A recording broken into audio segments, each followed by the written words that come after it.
இன்றைக்கும் 50 கிராம் அளவுக்கு வெயிட் குறைஞ்சிருக்கு. நிறைய சீட் மீல் பண்ணியிருக்கேன். ஆனாலும் வெயிட் குறைஞ்சிட்டு தான் வருது. அது வரைக்கும் ஹாப்பி. இது கிருஷ்ண ஜெயந்திக்கு அடுத்த நாள் எடுத்தது. காலையில் வெள்ளை பூசணி ஜூஸ் குடித்தேன். பிரேக்ஃபாஸ்ட்டுக்கு தோசையும் சாம்பாரும் எடுத்துக்கிட்டேன். இந்த காய் வந்துட்டு அம்படைன்னு சொல்லுவாங்க. கிருஷ்ணருக்கு ரொம்ப பிடிச்ச காயின்னு கிருஷ்ண ஜெயந்தி அன்னைக்கு பண்ணுவாங்க. அடுத்த நாள் காலையில் அதுதான் சாம்பாராக எடுத்துக்கிட்டேன். இது தமிழில் என்ன சொல்லுவாங்கன்னு எனக்கு தெரியல. கிருஷ்ண ஜெயந்தி இங்கே பெருசாக கொண்டாடுவாங்கன்றனால அடுத்த நாள் வந்து இங்கே கறி நாள்.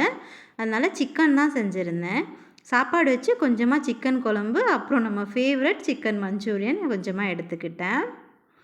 எண்ணெயில் பொரிச்சதுனாலும் இந்த மாதிரி ஐட்டம் எல்லாம் தான் தவிர்க்க முடியறதில்ல. அதே சீட் மீல் ஆகி போயிடுது. நைட்டு டின்னருக்கு என்னோடய ஃபேவரட் கோழி ரொட்டியும் சிக்கன் குழம்பு, சிக்கன் மஞ்சூரியன் வச்சு தான் எடுத்துக்கிட்டேன். மத்தியானம் சாப்பிடும்போதே நைட்டுக்கு சேலட் மாதிரி எடுத்துக்கணுன்னு தான் முடிவு பண்ணியிருந்தேன். ஆனால் நைட்டு கோழி ரொட்டி வாங்கிட்டு வந்தோடனே மனசுக்கு கேட்கல, அதே சாப்பிட்டேன்.